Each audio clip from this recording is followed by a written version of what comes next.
Hi guys, good morning, good afternoon or good evening, wherever you may be. Today I'm going to do something a little bit different to what we usually do, although I have done similar things before, so today we're going to do something similar again. I'm going to give you a review of the Canon Powershot SX400is. Woo! It's shiny and red. Now I was going to do an unboxing, but if any of you follow me on Facebook or Twitter, which if you're not, which rock are you living under? You'll already know that I've had this out of the box already for a number of weeks, and I've been playing with it and uploading pictures to Flickr, so I'm not going to do an unboxing. I do have the box here though, as you see, so I can take you around the box and let you know what was in the box, and then I'll show you around the camera and give you a little review of what it's like.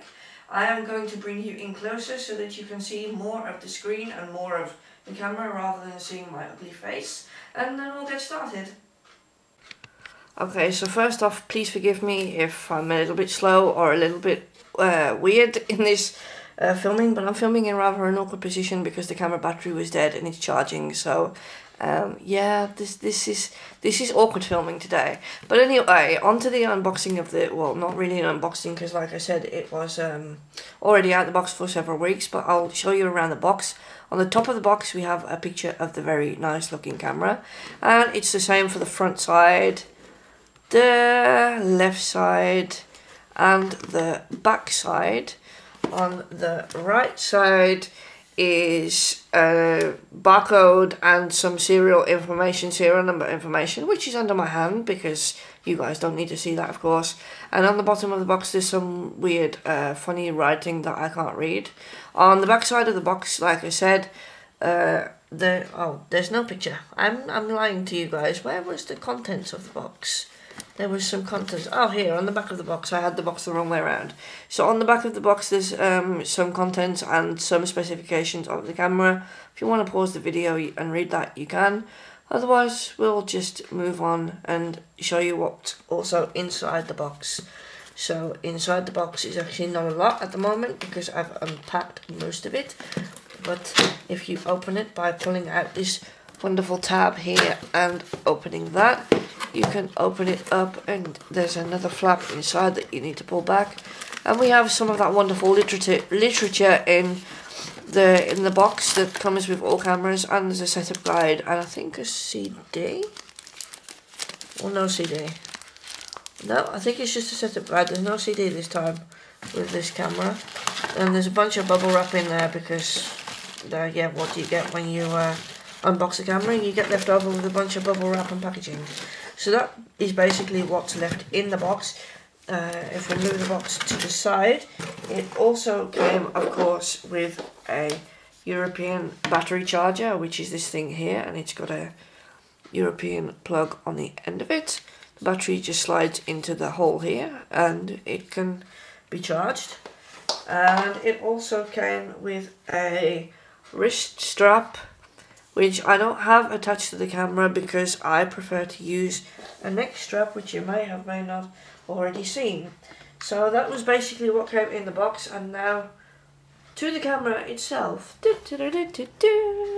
It's shiny and it's red and it looks a little bit like a DSLR camera. In fact, it's not a DSLR at all. I've said already to you guys that it's a Powershot, and it's very familiar. It's a very familiar camera for those who are used to using the compact Powershots.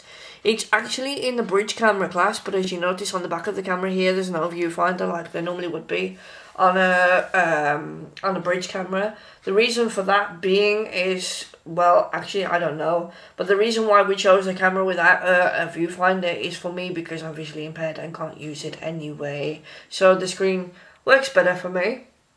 So it has apparently 60 times zoom, and that is digital zoom, 60 times digital zoom.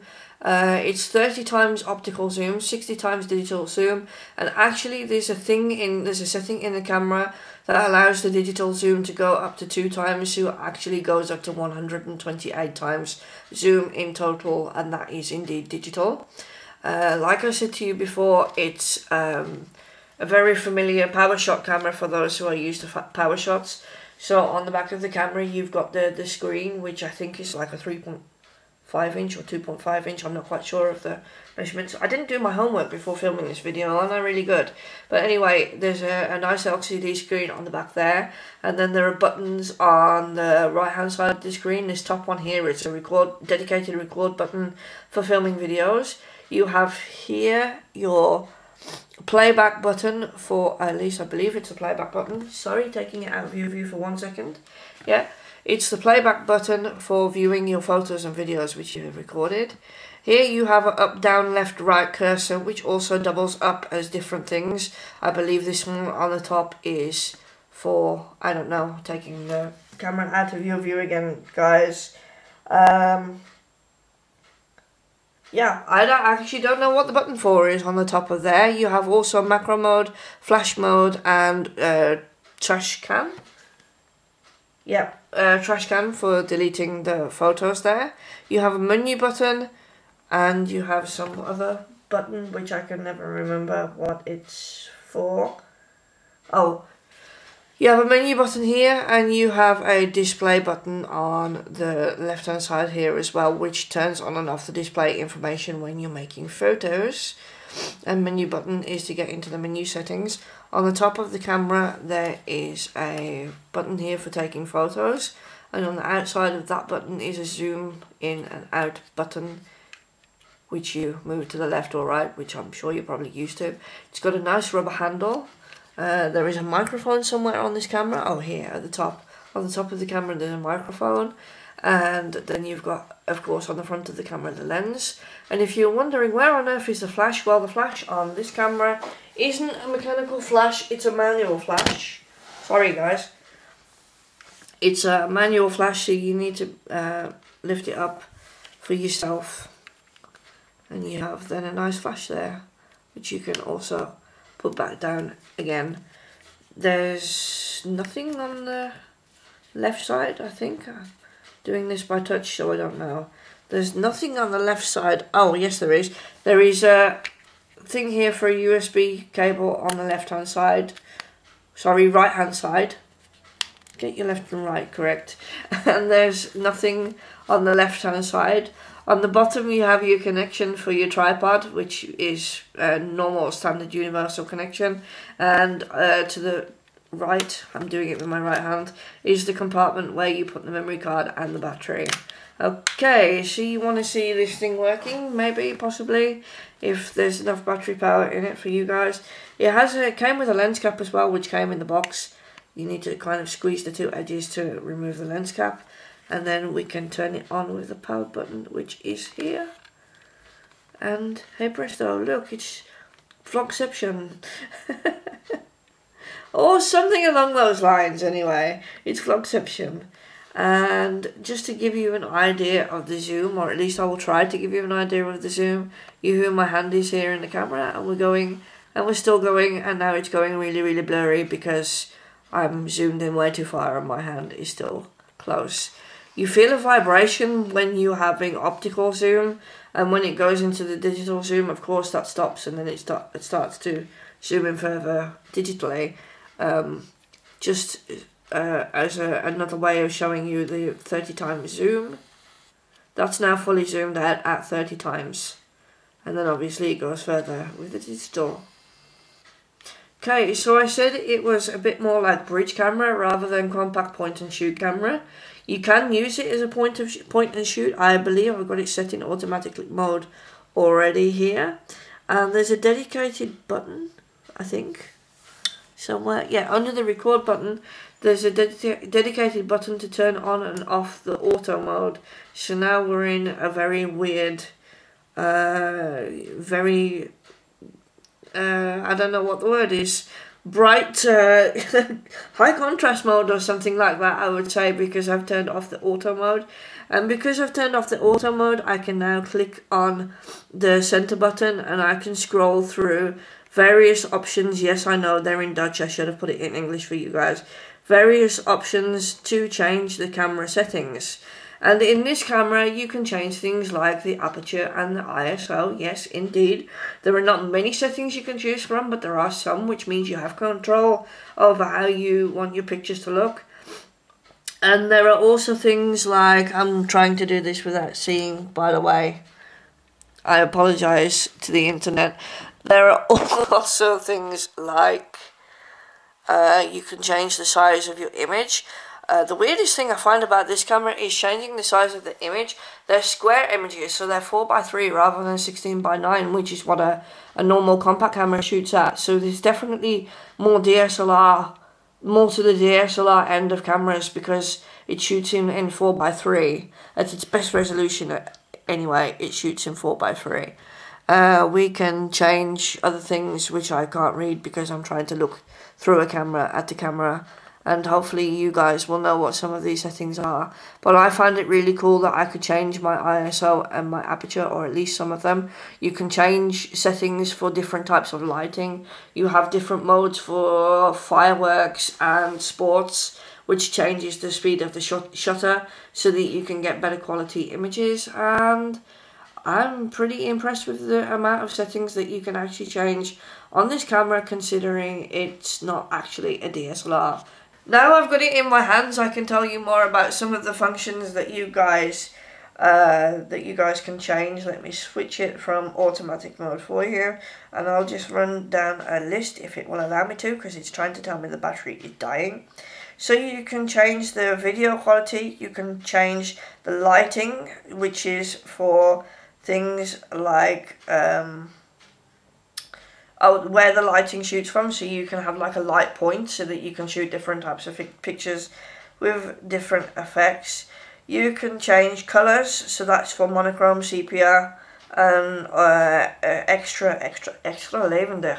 It says in Dutch. It's basically bright, sharper colours and some other things. There's a self timer in there which makes it which allows a 30-second self timer. You can change white balance. You can change the ISO value. You can change the shooting mode, which is, like I said, to change the resolution. And if you want a wider screen picture, you can, but it will have less resolution then. You can change the height and width of the photo, but again, that's dependent on resolution. Again, you can change the pixels. You can change the compression.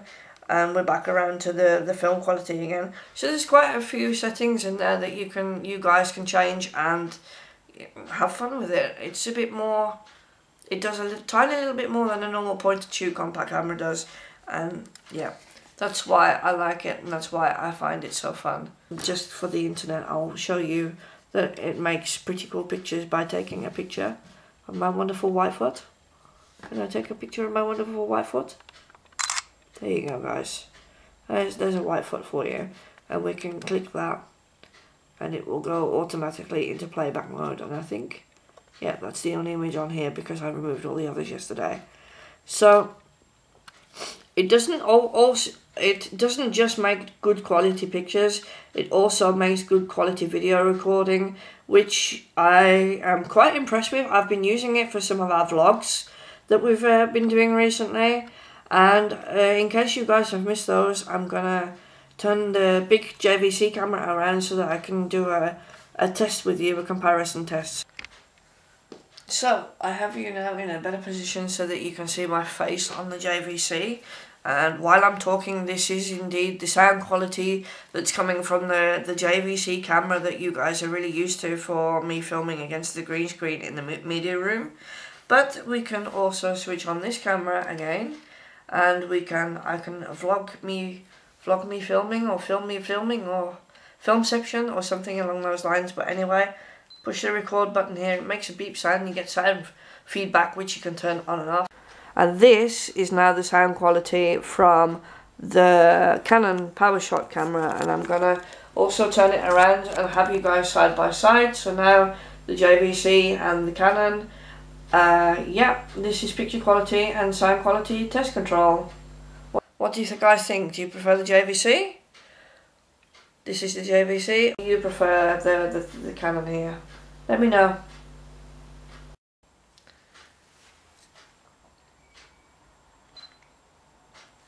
So yeah, like I said to you guys, it's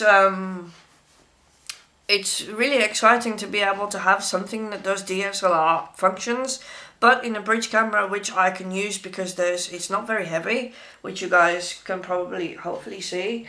It's not very heavy at all. It's it's a little bit heavier than a normal compact camera, but I can still hold it with one hand, which is really nice, and yeah, it makes it really functional. And of course, there's no irritating viewfinder for me to look through because that won't work. So I'm quite impressed with those things, and I'm also impressed with the 30x zoom, not only because it means you can make some awesome pictures, which I'm now going to put across the screen, some of them across the screen for you guys so that you can see, like the moon.